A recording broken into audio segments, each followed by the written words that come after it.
Welcome to Young Talent, Big Value, featuring insights and practical advice from employers and youth employment experts to help you tackle the challenges of hiring, managing, and retaining entry-level talent.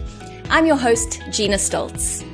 In this episode, we're tackling one of the biggest pain points for employers when it comes to hiring young people, and that is the gaps that they observe when it comes to the behaviors required for the workplace. So how do we manage these young people differently to address this challenge? And are there alternate approaches that really do work to effectively support and integrate young people in the workplace to truly unlock their value for business? The simple answer is yes. And in our conversation today, we're exploring what these approaches look like. We're also chatting to Siven Maslamoney, who is the Inclusive and Sustainable Growth Portfolio Manager at Yellowwoods Ventures investments. With extensive experience in designing behavior change interventions for young talent, Siven will share his expert insights on why behavior change matters in the workplace, why traditional training and management approaches often fall short in tackling the challenge, and some tools employers can adopt to empower their leaders and create environments where young employees can thrive and contribute fully. Let's hear now from Siven, who joins us to share those expert insights. Welcome, Siven, and thank you for joining our conversation. Thanks, Gina. Great to talk to you. Perfect. So let's dive in with our first question. In the early days of Harambee, a big focus of your work was around looking at behaviors and behavior transformation of young people. Why was behavior such a big deal? Well, when we started, we asked ourselves a very simple question. What would it take for a young, unemployed person to delight a business? And when we asked HR, the job description was pretty clear. It listed the skills someone needed. But then we decided to ask frontline managers, and they gave us a slightly different answer when we asked them, well, we know why you hire people because the job description is clear, but tell us why you fire people. And then a very interesting list emerged. And we asked a similar question to peers, team leaders, as well as colleagues of this particular job role. And when you look at the reasons why young people get fired, you end up with a list of behaviors, not skills. So typically punctuality, unplanned absenteeism, unmanaged conflict, poor productivity, especially after lunch and at the end of the day. You get a very interesting list. And they point to how young people behave, not how they perform in the actual role. So it doesn't say things like number of net words per minute or customer service. And that gave us a very interesting clue. That list of behaviors were much easier to learn than skills if you're outside the workplace. And we then focused on synthesizing that list and emerged with what ended up to be a pretty universal list of strengths, traits, and behaviors that were pretty universal across job families as well as across the world. And that's how we came up with the list of behaviors. Why, in your opinion, or based on the experiences you've had in this work, do those gaps exist around the behaviors for young people? Why was it a problem for employers? Well, the first thing to say is that it's not just a problem for young people. I think if you applied the same question to managers, even leaders, and asked that question about why managers fail in the workplace, it's often in the cultural misfit, behavioral misfit territory. So it's not unique to young people. It's just about workplaces not being clear at the entry level or at the point of recruitment of talent, what they're really looking for. As I said, the commonest mistakes we make in the workplace is to define a role by skills only, rather than by the full set of qualities we need for top performers. You really get the clues about that from either by asking why people get fired or by really analyzing who the top performers are and why they're top performers. And when you get to that, you get a very, very different list of requirements. I don't think it's unique to young people. Young people are a little more of a mystery to employers.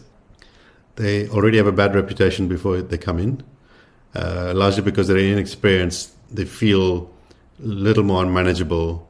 They're unpolished. Whereas, if you've had your second, third job, you've been like a rough stone in a river. You've been a little more polished for the workplace, whereas entry-level people are not. And that scares employers a little bit because it's an unknown quantity. But that's my guess of why young people feel challenging to employers. Thank you for that. I think one of the things we've also seen is particularly in our context is the systemic challenges. So, young people are not in a system where they are being made aware of what is required in a work environment, or they're not being given the opportunity to practice those things before entering the workplace. But through our years of working with hundreds of thousands of young people, what have we learned about this next generation of employees who are now entering the workforce? I think that young people in every generation stand out to be different to slightly older people. And those universal truths about being young, whether it relates to inexperience for the workplace or not, is, it's very easy to fall into this idea that every generation is slightly different, and that's probably true. And I can see that you can sort of see the attitudinal and character differences, I suppose, in every generation. But I suspect that they're not any different to customers if you're doing customer segmentation in every generation. What's interesting to me is that skills over time change. So your expectations of speed to skill, the change of debtness of young people, or the workplaces are changing incredibly fast, much faster than the generations are. So, but the human behaviors we expect, the human character traits we expect, have been pretty universal. So if you take an example like punctuality, I'm not sure that this generation is less punctual than the previous one. I mean, it may show up slightly differently. But what punctuality is a proxy for is self-regulation. And for every young person in every generation, self-regulation is a challenge, largely because they're young. But, for thousands of years, if you studied religion, at the heart of ancient religions, whether it's 2,500-year-old Buddhism, for example, you'd see that self-regulation was a key part of human endeavor, human performance, human character, human spirituality. It's been a part of human civilization, self-regulation. And young people at school have been self-regulated in a pretty negative way, in a kind of militaristic way. You come to school on time, and every young person is trying to resist the boxes of schedules. But apart from that, very little investment in young people on self-regulation. Sport is normally a great place for self-regulation. So schools and societies that place sport for young people, where there's clubs for young people, that kind of behavior is learned socially. But in the context of a modern society, young people are getting less and less opportunity to socialize in a self-regulated way, much more individualized work on their own or with very, very small networks. So the networks, strangely, in the world are getting smaller and smaller socially. So I suppose that's a difference. But this idea of self-regulation is as ancient as human civilization. And the good news about that is that this generation is no different to the previous one. So if you're a manager, you ought not to have to think and work too hard for this generation. They're not too dissimilar to who they were when you were 21. Thank you for sharing that insight. And I think it ties in really nicely with my next question, which is, can employers or managers influence or change young people's behavior? Is it actually within their power to do it? And if so, how can they actually go about doing that? Yeah, I personally think that workplaces are the most powerful learning machines for young people, or for any human, actually. I think workplaces are places where we make new friends, we learn how to be bossed around, we learn how to lead others, we learn how to follow, we learn new skills, and we learn essentially how to relate to grown-ups in a totally different way to how we were taught for 12 years in schooling. In schooling, we had a teacher who was the boss and no other adult who could be your friend. And the peer networks of schooling is so different to the world of work. So I think businesses and managers, and especially team leaders, underestimate how powerful and influential they can be for other humans, not just for young people. So if we work from that assumption, then the things I've just said about what makes workplaces powerful are things that can be made more overt, deliberate, and designed. So how you manage young people, how you construct peer networks for young people, how you create more than one adult or one experienced person to supervise and train and coach, how you define success, how you drive performance, is a really, really exciting endeavor. And all of that is available, and all those tools are already available in every workplace, for young people in particular. And young people desperately need that, they desperately want it, and they're hungry for it. I think all humans, and young people in particular, are really, really hungry for all these new forms of learning, not just for content. So this is the mistake we make. We think that young people need to be overloaded with content. But in the learning world, a lot of our learning is about relationships and how to reconnect to and re-architect our lives to different relationships. And, most young people will understand that at school you would have had friends for probably a decade. If you stayed in the same school, you learned how to make friends. Suddenly you go to the workplace and you meet a bunch of strangers, and that can be scary at the beginning. But once and I think workplaces, if they create the environment for those connections to happen in a constructive way, are really, really powerful for young people and for humans in general. So I think workplaces are machines for learning and transformation. So all the tools of defining what success is, supervising, managing, coaching, nudging, correcting, and correcting is not just the warm and fuzzy stuff. Correcting is also firing people. So when someone sees that there's standards here, and if you don't meet it, you're out. That's what, for those who stay behind, they learn that performance is a really important thing. You have hours of work, you have machines, you have all the socializing machines. So yeah, all of these tools are at the disposal for every manager at work. And if you use correctly, can make a huge difference to young people. No question about that for me. I've seen this work. I've seen that when workplaces really understand what motivates young people and free themselves. I think the mistake the workplaces make is that they think that the only tools they have are carrots and sticks. But there's more than carrots and sticks at work. And if you use your full toolbox for human performance, it can be quite liberating and exciting for not just for young people, but for the workplaces themselves. I've just seen a study coming out of Nando's that shows that highly engaged frontline workers result in highly profitable stores. So they can do a very direct correlation to high engagement of frontliners to profitability.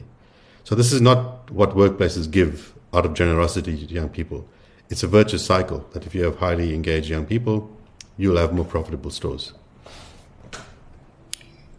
I love that Nando's example, and I think it speaks to this thing that is not just about content that young people need. It's not just about this traditional training. You've spoken about that in a previous conversation that we've had, that training is a limited tool for driving behavior change. And you've mentioned a bunch of different factors that employers should be considering. But if we were to really distill this idea of how do you shift behaviors in young people, perhaps you can talk us through in a little bit more detail the components of behavior change. What actually allows that process to happen and happen well? What does it look like when it's done well? Yeah. So before I talk about that, I just want to talk about why training is a limited toolbox, just to very briefly. So if you take the most complex thing that all humans learn by age 2.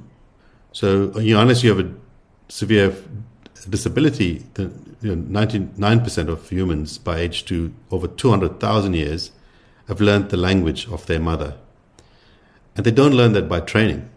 So this most sophisticated idea is learned by socialization. It's learned by mimicking the sounds very poorly. So, if an entry-level person gurgled at a manager, they'd probably get smacked for it. But this is the way in which humans learn. So, and if you extend that to socialization, if you take how we learn from grown-ups in our life, how we learn from whether they're teachers, priests, teachers, managers, supervisors, socialization is a very powerful engine for learning, and I think it's something we take for granted, and I'll come back to that. Human motivation and understanding what drives human motivation is really important. And workplaces invest a lot in understanding what drives motivation of managers. We understand profiling of people. We recruit leaders we never recruit a leader just by an interview. So we invest in understanding what type of leader this is. And the same applies to 21-year-olds or 30-year-olds. So there are various techniques of learning: storytelling, socialization, positive peer networks.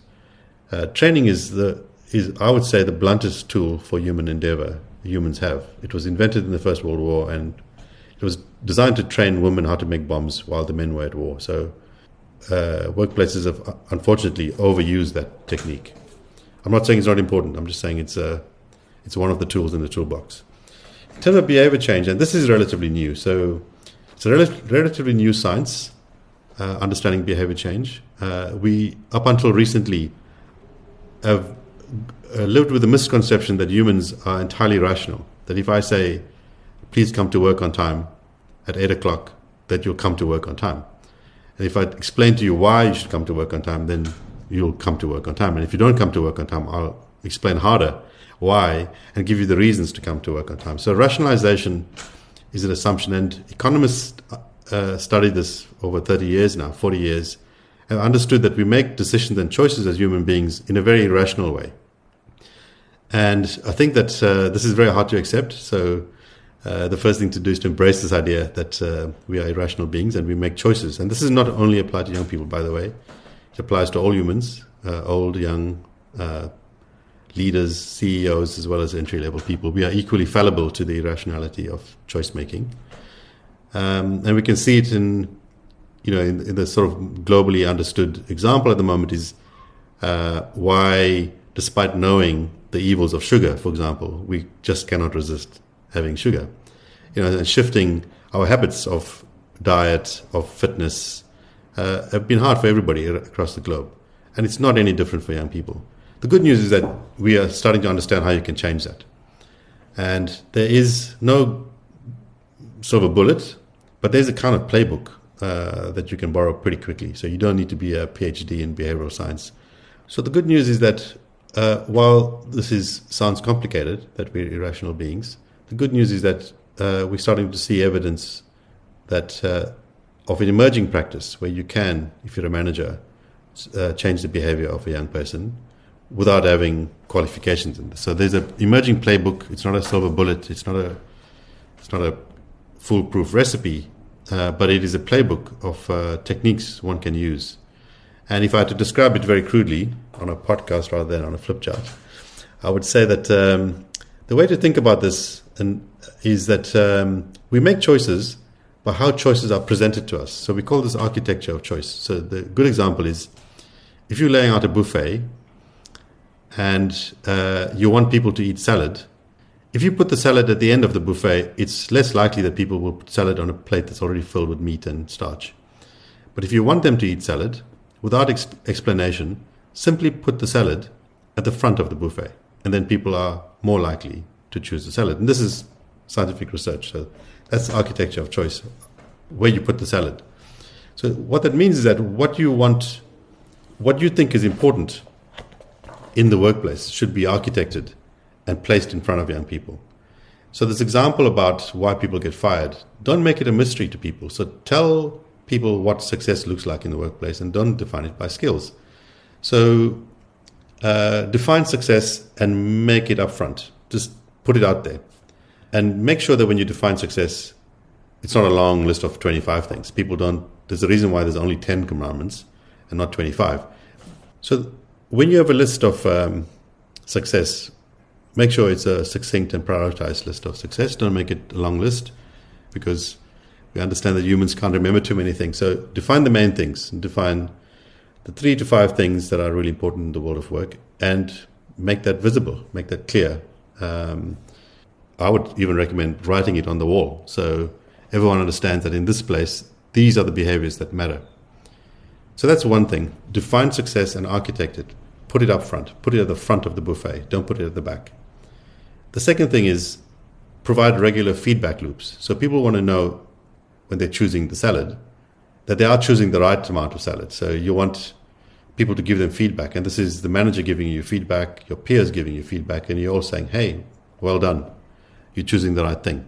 So if it's punctuality and you do arrive on time, recognize it, give the feedback loop. And that's just about a pat on the back and can be non-verbal, doesn't need a badge and a voucher. It just needs a nod and recognition. The same with you 2 minutes late, 10 minutes late. So that's really important. So feedback loops are really, really vital. You can, if you need to, really structure what I would call positive peer networks. So at the workplace, peer networks happen whether you like it or not. And often they're below the surface. They're what you don't see. What happens at nighttime over drinks, on Saturdays at the club, lunchtime in the gossip of the world. You'll never be able to unravel that. What you can do instead is to, in a very gentle way, create the right kind of positive peer networks. How you structure teams, how you structure triads. We learned that pairs are less effective than triads, and somehow the triangle of 3 people working together as buddies makes sense. And then there's incentives. So workplaces understand incentives, but we understand extrinsic incentives well. We think that people are playing only for the money, and everybody wants money. So people may join the game for the money, and they've already joined you for the money because it's a wage. So what you really need to understand is the intrinsics. What keeps people playing? And in the intrinsics, the universal idea of intrinsics is that all humans want to be seen, heard, and want to be seen to make a difference. So in terms of being seen and heard, that's what people want. So that recognition of being acknowledged. And acknowledgement, as I said, is not money. So it's just about the sincerity of being seen and heard. So here's a very simple, four components of a behavioral program. Obviously, you can build more, you can build it deeper, you can build it more in a more complicated way. But if you build these four very simple steps, and if I had to repeat them, I would say define the main thing and make it visible, provide feedback loops regularly on it, create peer pressure positive peer pressure so that they get feedback loops from peers, not just from the boss, and acknowledge it, and create the right incentives for how people are seen and heard in the workplace. So that's, I would say, the simple thing. There's one precondition for this to work, and that is there has to be an environment where people do not have terrifying fear of the workplace. Fear is not a bad thing, but if you fear your boss, you are incentivized to lie to your boss. So you're not going to be honest when you in anything you do, and the same for the triads. So you got to remove fear of you. It's okay to have fear of performance. In other words, people should feel the pressure of performance and the pressure of winning and the pressure of succeeding. That's all good. That's all good pressure. But if you have terrifying fear of authoritarianism in the workplace, command and control is totally acceptable. If you're running a kitchen, if you're running a contact center with high performance, you can run command and control. But command and control doesn't only rely on terrifying fear. So I would say that if you have terrifying fear, it freezes people. So behavior change is not possible in that context. That's my guess on that, Gina. Is that helpful enough? Yes, absolutely. I think the components you've mentioned, the awareness, that socialization piece, this thing that you've just mentioned now about, removing that fear. I think a lot of traditional management approaches tend to take that pathway, and then sort of, young people don't have the opportunity to figure out where they're going wrong and have that support that they need to really become the best versions of themselves in that environment. And so that immersion thing, the role of the frontline leader. So there's a sort of broader strategic role of the employer to create the culture and environment across the organization where these types of sort of components or elements can be sort of immersed as everyday experiences. But what role do you think the frontline leaders play, and why is that so critical to seeing real value from a young person who's coming in with so little work experience?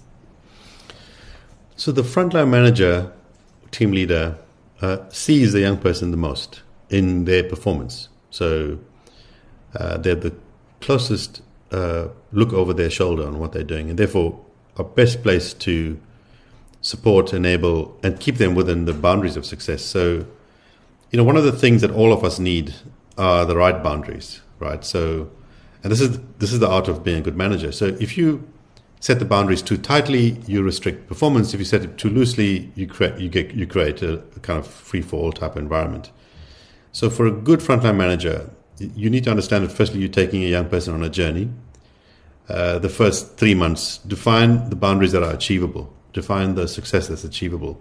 Don't define it by the top performer of the last 10 years. It's going to take 10 years to be a top performer. So define it for when the first 3 months existed for even the top performers, when they were nervous, they didn't know things, they were allowed to make mistakes. So often the mistake workplaces make is that they define the star performer and they expect everyone to be a star. The reality is that 60% is going to be steady eddies.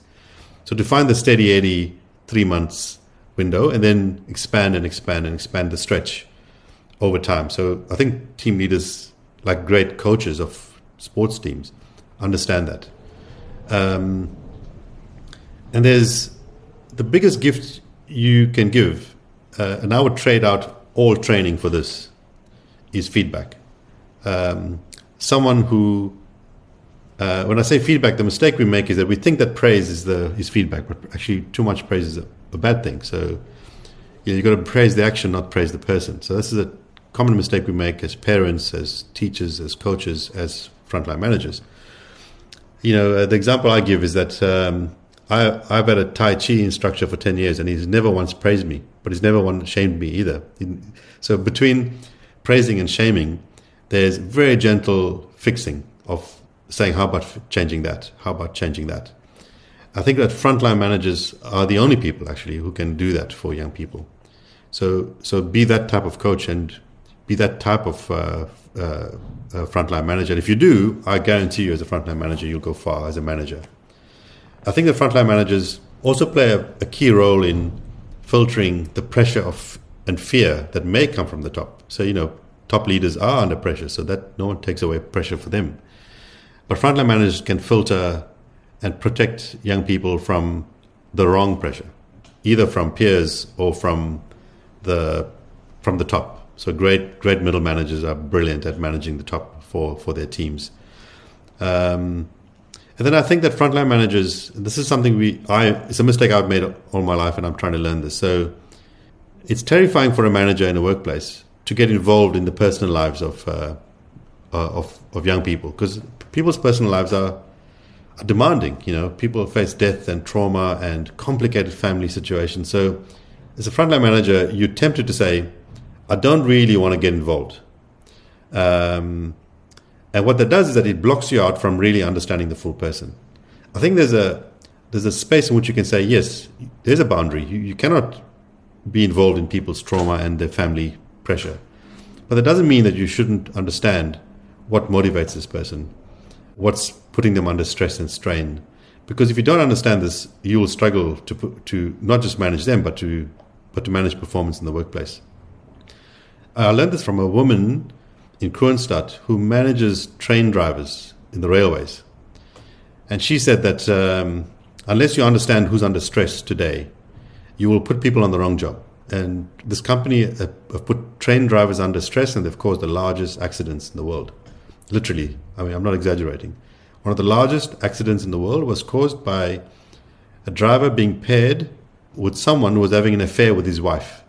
Right? So the driver knew that. So the train driver, trying his best to drive a coal train over the mountains, crashed it. So when I asked the woman, well, how do you know when someone's stressed? She said, I look at their face. That's all I have to do. Look at their face.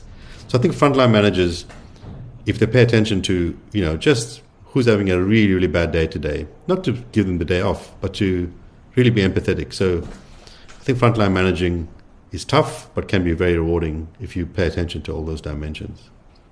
I think that's extremely powerful, and particularly given our context, it is, important to manage those boundaries because of the pervasive trauma in our country specifically. But I think there is an opportunity to really support young people just by taking that moment to ask a question and to understand what's driving that behavior and how can we work together?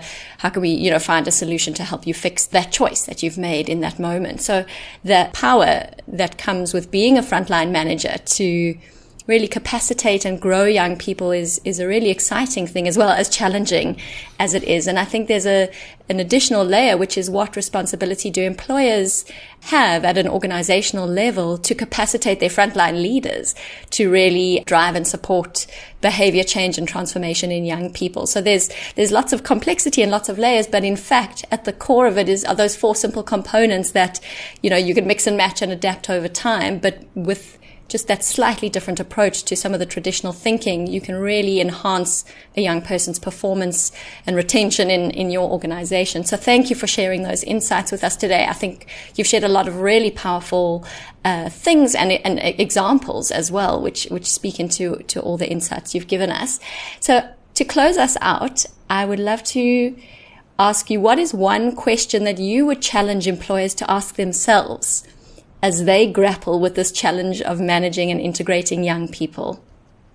So I'm assuming here that the businesses we're talking to love being competitive beasts, right? Because that's what I love about businesses. So whether you're in a contact center business or in a chicken and chips business or, in any type of enterprise where you're employing young people, what's great about businesses is that they're often competing for customers, for value.